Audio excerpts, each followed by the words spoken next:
You are Locked On Buckeyes, your daily podcast on the Ohio State Buckeyes.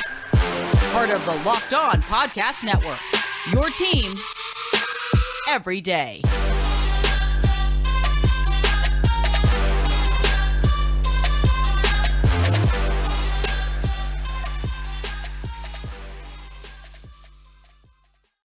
It is the iconic Jay Stevens of Locked On Buckeyes over there, and yes, it is the shell of a man. Hi, my name is Matt Sheehan, host of Locked On Spartans over here. We're still talking football because we both do this 5 days a week, no matter how great or how not great the season's going. But hey, we got to match up this Saturday. We will talk to in a hot second. But first, hey, today's episode is brought to you by Upside. Download the free Upside app and use promo code LOCKED to get $5 or more cash back on your first purchase of $10 or more. Jay, Your team's doing great this season. How are you doing, man? Are you just like floating wherever you go? I'm doing well, man. I just told you I got a new phone. I'm riding high with that, the technology. I'm talking to you, which brightened my day. I also get to talk about a football game this weekend where the Buckeyes look to do what they do to Mel Tucker coach Michigan State Spartans teams, which is blow them out. So, yeah, I'm doing well, man. I'm doing well. Not trying to gloat too much, but Buckeyes are undefeated. They're about to be bowl eligible after this weekend's game. You guys are nowhere close to being bowl eligible. So things are looking up for the Buckeyes and myself. And for you and the Spartans fans, not so well. Basketball season's close. So we got that going for us. That's almost like a month away. Hey, it's not glowing if it's true, another show. Let's not do that now. Kick that down the road. Yeah, that's right. You guys are better than us at basketball. Yeah, we'll see. Ideally, yeah. But again, these are future us problems. But look, hey, it's not gloating if it's just the facts. Like, you guys are one of the two teams that are favorites to win the title, and of course, we're not talking about the Big Ten title. We're talking about the Natty Daddy over there. And C.J. Stroud still has all four limbs connected to his body, and he's still good at playing football. Is that the rumor coming out of Columbus? Rumor. The tape tells me that. So I don't know if it's still a rumor. I think it's just a factual statement that C.J. Stroud is good at the football. When it comes to trophies at the end of the season, he'll probably be holding up a few of them. When it comes to Michigan State holding up trophies, probably not going to happen. I'm going to stop with the shots at the Spartans, guys. I know Spartans fans are like, man, this guy's coming in hot. I'm in a good mood, man. I'm in a good mood, and talking to Matt about ball. I love it. I know, and I'm not in a good mood, so I really have no room to fight back. What am I going to say? Hey, we kept it within 20 against Maryland. Whew, I don't know. Do you know what? Hey, let's cut to the chase right here. Let's do it. Jay, how does Michigan State win on Saturday? How do the Spartans upset the Buckeyes this Saturday? Because I'm going to shoot everyone straight here. I'm usually really good at spin zoning my way into any upset possible. This one I'm falling very flat on. Very flat on. Do you have anything for me or no? Well, if you can get a local high school to disguise their players as Ohio State players, and you put the local high school there, maybe a school in Columbus where it's the high school team, you say, hey, you got new jerseys. We're going to East Lansing. Next thing you know, they're in the stadium playing Michigan State. Those coaches, those players, that might be the formula that Michigan State needs right now. Because I even think most of Ohio State's backups are good enough. I won't say most. A lot of them would start at Michigan State. So even though a lot of them don't have much playing time, they would probably go over there and start at Michigan State. Some of them would not. Don't get me wrong. I'm not going to be like that guy to say all Ohio State's backups would start. So you might have to go to a high school level and say, hey, guys, road trip on a Saturday, special venue. Can't tell you. Tell your parents we got tickets. They can't tell you where we're going until we get there. Yeah. It might be that kind of formula. I'm kind of being sarcastic on purpose. This Ohio State football team is. Are you though? Like, is that this team sarcastic? is good, man. Yeah. This football team is really, really good. The most astonishing thing to me this year is the defense. As we all know, the offense was supposed to be explosive. The defense is playing at a really good level, border close to being elite. I think there's a few things that they need to work on to be elite. Even despite the injuries, where Ohio State has had some injuries at corner, Travion Henderson has missed the most recent game. The Buckeyes offense almost scored 50 against Rutgers, which it should have scored 50. The defense has held Rutgers to 10 points. Most of their opponents have really all their opponents have struggled to score the football. So this team is good, man. And I can list players, but just watch the tape and you'll quickly see Ohio State is good at every facet of the game. So where specifically, like on defense, has it gotten better? Is it like if you could just award that, hey, most improved ribbon from last season? Is it the front? Is it the secondary? Or is it individual players? Take us to Buckeye Church right now. Buckeye Church, it all starts with the front six, not front Okay. seven, the front six, because Ohio State runs 4 D linemen, 2 linebackers. You got Tommy Eichenberg as the middle linebacker, who some are saying is a future All-American this year. I'm not going to go that far. He's been as consistent as could be this year, but I don't like making the All-American type statements right now. Just yet. But it's really Eichenberg and still Chambers at linebacker, but you've gotten a guy in Zach Harrison who's been around a while, who's been scrutinized. I've been very critical of Zach Harrison's play. But he has been someone that's been a solid piece for the Buckeyes, setting the edge of late. Last year against Oregon, he got cooked by read option plays, being in the middle of no man's land, and he didn't choose one area. He just stood right there, and Oregon went the ball outside, went the ball inside, did not matter. He has been solid. Last game, he had to go down a D tackle due to injury to another player. He's played some D tackle every now and then in more pass rush settings, but it was more D tackle in rushing times of the game, and he played solid, man. You got young guys in Sawyer and Tuimoloau, but I really think it's the front six of the Buckeyes that has really been a big piece and big reason why the Ohio State defense has been a lot better in 2022. Gotcha. And so, like, just before, we get even more into the nitty gritty here, I guess, like, big picture for Ohio State, like, what is the goal here for this game? Is it just seemingly just get on the bus and everyone's healthy? I mean, or is there something that you still haven't seen this season, despite, an incredible start, that you're still looking to see a little bit of before you go into the back 9 of the season here? I would probably say health is key. Remain healthy, not say as healthy as you can. Remain healthy. Travion Henderson, starting running back for Ohio State. Mm-hmm. He missed the last game. He has not been the most durable player during his time at Ohio State. He broke Maurice Claret's records last year, but still wasn't the most durable guy there. 2 of your top 4 corners missed a game a week ago. I think the week before, 3 of the top 4 corners missed the game. So injuries are a big key and a big reason why I say health is key in this game.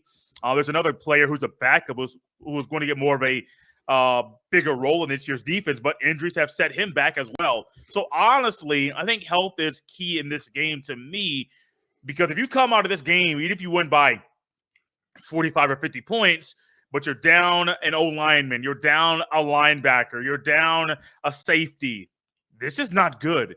This is not good at all. Luckily, there's a bye week next week, but you're back where you are with a lot of other positions, trying to figure out who's going to step up. Yeah, and Michigan State fans know that all too well. First game of the season. Hey, we beat Western Michigan. Yeah, woo! But we also lost the battles of lost Darius Snow for the season, and Xavier Henderson. He could be back this weekend. He could also be back, last week in November. No one knows when he's really going to come back, and then not long after that, you lose Jacob Slade. So, yeah, we know all too well about just escaping games scot-free with a limited injury report at the end of the day here. But do you want to flip the script and talk my Spartans next segment after I take people to the Church of Upside here, Jay? Do you want to flip the script here? Let's do it. Let's get absolutely positively nuts. But as you know, hey, Upside is the greatest app out there, Jay. From cringing at the pump to getting an eye-popping check at your favorite restaurant, inflation is hitting us all where it hurts, and it really hurts. Let me tell you that. That's why I started using Upside. Upside is an incredible app for anyone who buys gas, groceries, or dines out. With every purchase, I'm earning cash back thanks to Upside. To get started, download the free Upside app. Use promo code LOCKED. Just LOCKED. That's it. It's that easy. And you get $5 or more cash back on your first purchase of $10 or more. Next, claim an offer for whatever you're buying on Upside. Hit check-in at the business. Pay as usual with the credit card, and then get paid. In comparison to credit card rewards or loyalty programs, you can earn 3 times more cash back with Upside. And Upside users are earning more than $1 million every week. That's probably why they have a 4.8 rating on the App Store. That's a pretty good rating. Download the free Upside app and use promo code LOCKED to get $5 more cash back on your first purchase of $10 or more. One more time, that's $5 more cash back on your first purchase of $10 or more using promo code LOCKED. All right, Jay, how did I do there? Was that okay? Did I sell you on Upside right there? Or 10 skeptical still? out of 10. I told you I got the new phone. go. I'll flash it right here on the screen. That's going to that's download a it when we're flex. done. Not while we're Let's talking. go. It'll get me distracted. But yes, Sure. Upside is amazing, and I think everyone listening or watching deserves to take advantage of that free app. Matt, Jay, your team, my team, last year, I love had a him. guy by the name of Kenneth Walker III, who was amazing. Great player. I loved watching him play. Great is a great word to describe how he is as a player. But when I look at the stats, and I won't even go to individual stats for the team, for players, just go to the team totals as far as rushing. The team, your team, the Spartans, is averaging. They're averaging 127.4 rushing yards per game, only averaging 4.4 yards per carry. Please explain to me what happened between last year's running game, and it can't just be the running back doing things. It has to be the O-line as well. What happened between last year's running game and this year's?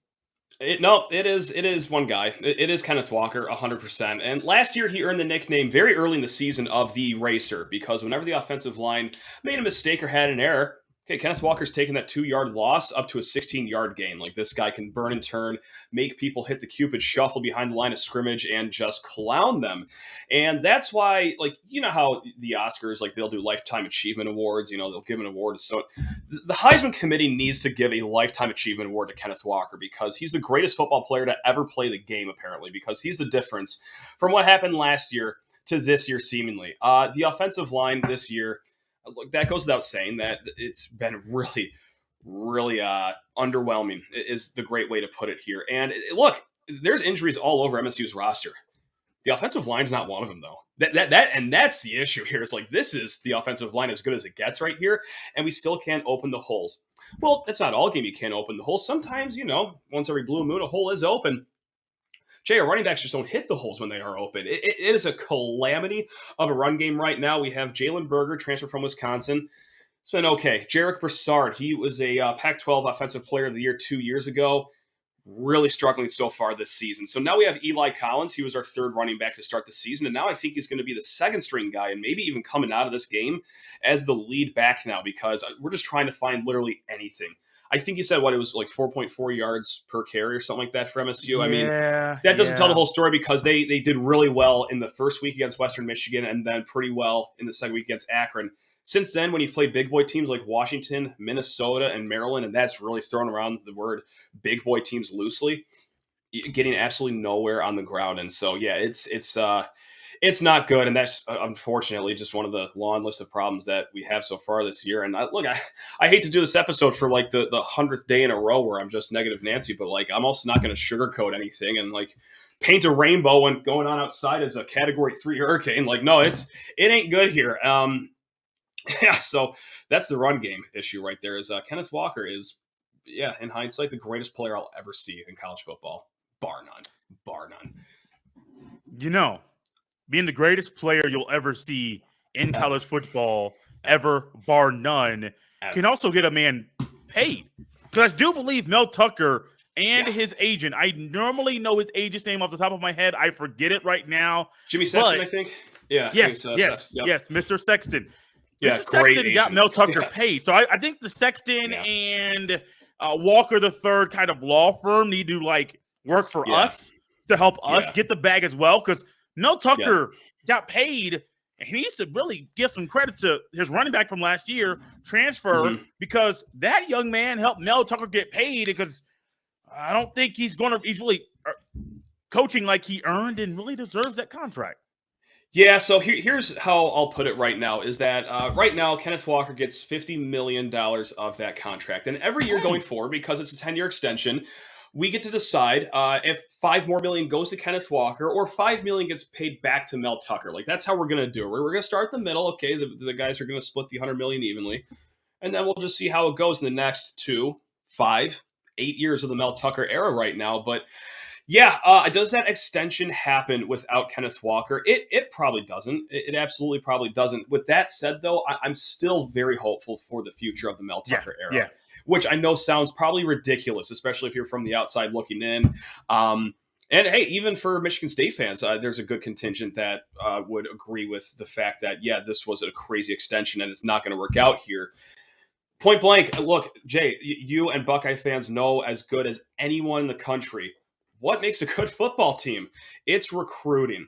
And right now, Michigan State's players on the field, look, there's only one guy that was a former top 500 recruit brought into Michigan State, and that's Keon Coleman, wide receiver. Yes, we do have some transfers, like Chris Bogle. He was a former top 100 recruit, but got him from Florida. It didn't pan out there.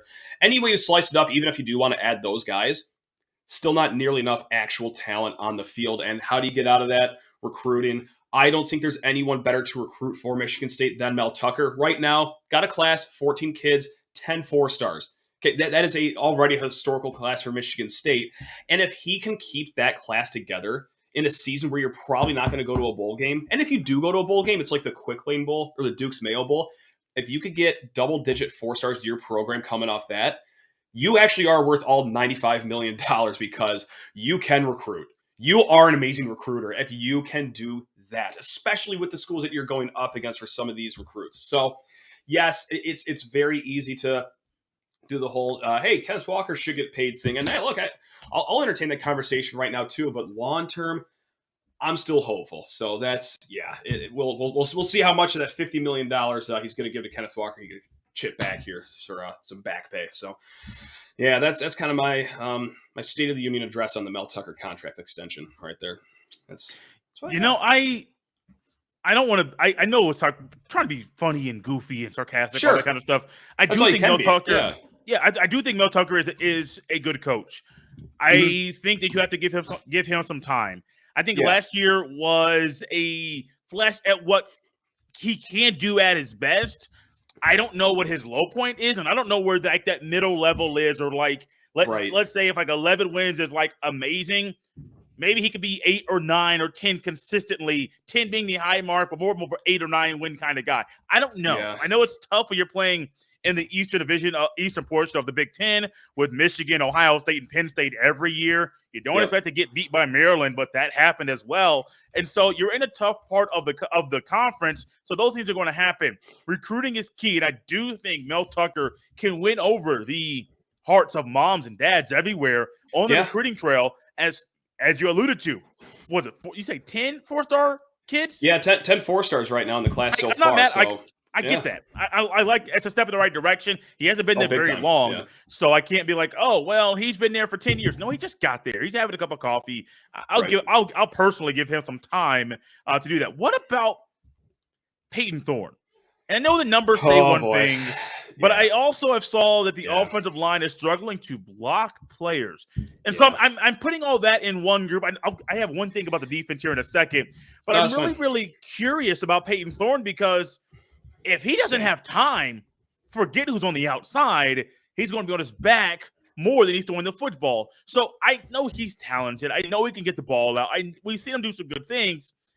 But that O-line, him needing to pass the ball, which he's probably going to have to pass the ball a lot in this game, and the O-line's inefficiencies in pass pro, I am sure they scare you and other Spartans fans going into a game against Ohio State.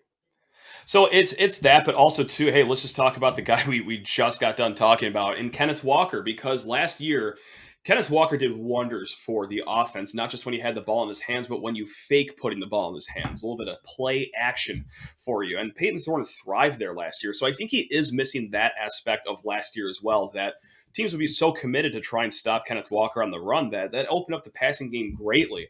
And yeah, of course, the offensive line is not necessarily helping things as well, but even when they do give him a clean pocket, it's almost like he has PTSD of what happened the last drive and gets a little skittish in the pocket, thrown off of his back foot. You know, it's odd that he's not having great chemistry with his receivers this year as well.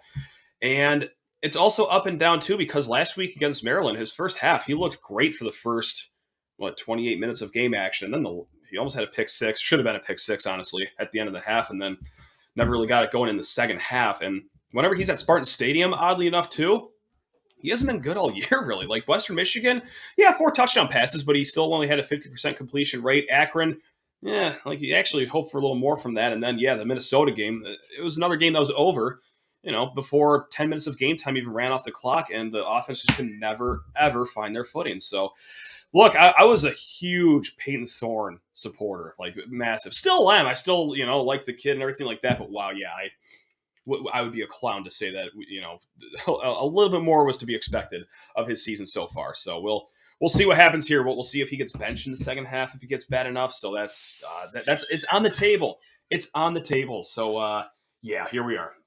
It's barely October, and we're already at those conversations. Last thing I have for you, and it's just about the defense. I'll turn it back over to you as you continue on with the show. But the defense of Michigan State, once again, I'm watching things from the Maryland game. Last year, pass defense was bad. This year, pass defense is bad. It's like a broken record. It could be worse. It's I don't insane. I don't even want to look at the numbers. I see what the stats like, but I want to see like, oh, where do they rank in the nation? Don't care. Why? Because my eyeballs tell me that they are bad. They are atrocious. How do you think? I want your analysis, your expert opinion on this little thought here. How do you expect Michigan State to combat the possibility of Mayan Williams going off again, Trevion Henderson possibly getting his footing in the running game, or C.J. Stroud having a Heisman moment similar to what happened last year at the end of the season? How do you expect Michigan State to combat that combination? I mean, can an answer just be I don't expect them to combat it? I mean, look, again, I'm just being the most miserable Eeyore of a person right now. But like 2 weeks ago, they made Tanner Morgan look like he was like prime Tom Brady, you know, to Tulia Tagovailoa throwing the ball all over the yard. For the weapons that Ohio State has on the outside. Okay, maybe give some cushion in your coverage. Okay, you usually get burned when you do that, though. Okay, well, let's try to blitz a little extra here. We've tried that the last 2 weeks. None of the blitzes even get home. So it's like you can't pressure the quarterback. You can't really even press coverage. You can't even do cushion coverage. Like, even if you drop 8 back into coverage, they're still picking you apart. So, like, look, when it gets this bad, because there's a lot of finger pointing going on, the fan base is talking, oh, no, it's actually this player. No, it's a coaching staff. Guys, when it's this bad, again, it's everyone. It's everyone. It's everyone on the sideline, everyone in the booth. It's a complete all-around mess. Yes, there are injuries here. And sure, hey, maybe some can be said that's why it is this bad. But come on. Really? Like, those guys even played last year, and it was still pretty rough, too. So it's a helpless feeling. That's the best way I can describe Ohio State offense versus Michigan State defense coming up, is just helpless. So, yeah, that's the ray of sunshine I have to drop on you, Jay, right there. that's all I got for you because, man, my strategy would be put 14 players on the field and just see how many times you can get away with it. Like, they can't catch you every time you try to do it. So, like, let's just give it a shot. Give it the old college try and, just we'll see. We'll see. So, yeah, oh, God, my kid's screaming in the other room. Even he's upset about the pass defense. Oh, this is not going well. Yeah, see, this is not, now everyone in this house is upset. Jay, prediction for the game. The question should be, Jay, just say a big number. Just say a big number. Well, I checked earlier in the week for those of you that are betting, and I saw that the Buckeyes were favored 25 at 25.5 points. I don't know if it's gone up. My guess is it probably has. It could be close to 26 or 27 right now. I don't know if, Matt, you're looking it up currently. I have no idea. But I do expect the Buckeyes to win. I would love. My Buckeye fandom would go crazy. I got to go crazy on Monday's show. Actually, I'm doing a live post-game show as well after the game on the Locked On Buckeyes YouTube page. Little nugget right there for you. That's a good one. I would love for the Buckeyes to hold the Spartans to single digits. Even if it's 3 field goals, 9 points, it'll be the first time all year they held an opponent to single digits. Having that happen, 1 in conference, 2 right before you go into a bye week, right before you play the Iowa Hawkeyes. I mean, there's a lot of positives with that happening at this point in time in the season. You become bowl eligible, great. So I really would love the score. Should I say 50? Let's go 59-9. Like, I don't know. I don't know if that's true. I know it's a little high. I don't know if 59 is going to happen, but I really think the Buckeyes can hold the Spartans to 9 points. And I would be shocked if they score less than 45 points in this game. I really like 59 is a high number. It's possible though. I mean, it is possible. It's possible, but I wonder if Ryan Day is going to put the foot on the gas with the backups once they come in. Sure. He's been known to not let the backup quarterbacks throw the ball, even though they want some reps. So I really wonder what Day's philosophy is. If he's going to let the guys get reps handing off and passing the ball, we could see 59. If not, we could see 45. I just don't see the Spartans getting outside of single digits. in this game because I think the Buckeye defense is hungry and trying to prove to the country that they are elite, just like the Buckeye offense is elite. Yeah, and that's the only thing that can maybe keep it within that 26-point spread, which that is what it's at right now. It is 26 right now. BetOnline.net, if I could shout them out really quick. Good people, that's man. maybe, Good people. Yeah, oh, the best. So that's the only thing that can maybe save Michigan State from this being a complete colossal Chernobyl-level meltdown here is the backups playing and then, them running the ball over and over again. Because, look, Michigan State's run defense, isn't terrible. So, that's pretty much maybe what the only good thing that we have going for us is that the running defense is fine, more times than not. So when the second string gets in for Ohio State, can you mitigate the damage on the scoreboard that you're having? Again, the Michigan State offense, that whole side of the equation that's going to be hard to figure out because, Ohio State's defense is very good. Also, our passing game's so inconsistent. If it's that bad, though, do we go to our backup quarterback? How does he look? So, this is a long way of me saying I think Ohio State still does cover. Give me something like 52-13 or 17 or something like that. But it's going to be a big one here. You know what? Hey, there's only two. There's actually a second reason to feel okay about this game. How is it legal to not have your first road game of the season until October 8th? How have you guys been able to pull that con off? That's incredible. How is it legal that Michigan has had Fox broadcast 4 or 5 games in a row and on Big Noon? How is that legal? How are the Wolverines getting so much love right now? Explain that one to me. I don't get it. I understand. Look, I get you lit a fire under me. Why in the world? Good. I understand Ohio State, Notre Dame, ABC, week 1. I get that being in prime time. But how in the world? How do you not put Wisconsin? I forget who Michigan played when Ohio State played Wisconsin. Wisconsin's also a trash football team. How do you not Fox? It doesn't make sense. It doesn't make sense at all. Your first Ohio State Big Noon game will be after the bye week. Make it make sense to me. It doesn't. I know you want to show Gus Johnson love. He's from Michigan. I get all that stuff. Don't care. He's a season ticket holder for Michigan. Forget them. Yeah. Him and Joel Klatt are season ticket holder donors for the University of Michigan program. So of course, also too, it's hey, at least when they hit the road, they got to go to Kinnick. Surely that'll be a night game. That's always noon. High noon, 11 a.m. Central Time, actually, if you want to be technical about it, over in Iowa. So it's even when they're hitting the road, they're catching breaks. So, whatever. It is what it is. But, dude, Matt, wait, I know we're getting off the rails here, but imagine whenever these new TV deals go into effect, and then you have to figure out who the night game is going to be, but the best game is going to be at 12 o'clock anyway, which I'm like, wait, so you mean to tell me the best game of the day is at 12, and then NBC is going to get whoever's up that night? Make it make sense to me. I mean, I still don't understand that. Night games are night games for a reason. Allow them to be night games and be the best games. Will Fox switch NBC? Probably not. But I do bet you that night game's going to get a lot of eyeballs because it's going to be right after Notre Dame plays. So I get it. I understand it. But I still would love for the best game of the day to be at night because it's better for everybody involved. It's not a lot to ask for.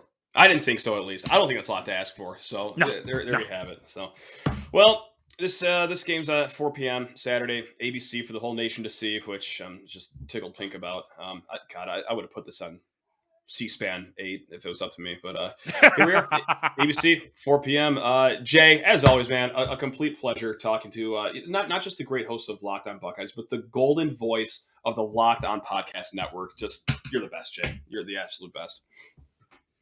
Speechless, man. Speechless. The golden voice. I appreciate the kind words. I've gotten that compliment quite a lot about the pipes that I have been blessed with, and I appreciate people that recognize them, but also I do understand that something special here. And people can check it out 5 days a week at Locked On Buckeyes.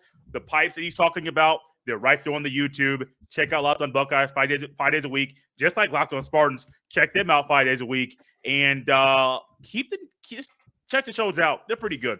Yeah, I like to think so. But hey, you know what? We'll leave the show on this. We're gonna break bread right here. Both fan bases will rejoice in this.